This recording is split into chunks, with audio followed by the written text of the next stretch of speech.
Bhavnagar Somnath national highway પર ટ્રકની ગુલાટ.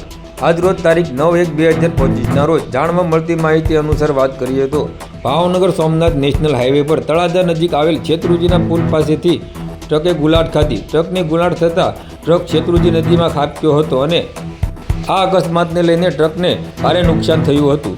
જોકે આ અકસ્માતમાં કોઈ જાનહાનિ થઈ છે કે નહીં તે કોઈ ચોક્કસ પ્રકારની માહિતી પ્રાપ્ત થઈ નથી. વધુ વિગતો માટે રાહ જોવી રહી.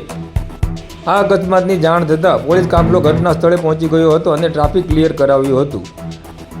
અને આ ટ્રકે કેવી રીતે ગુલાટ ખાધી, કેવી રીતે શેત્રુંજી નદીમાં ખાબક્યો એ માટેની કોઈ ચોક્કસ માહિતી પ્રાપ્ત થઈ નથી. વધુ વિગતો માટે રાહ જોવી રહી.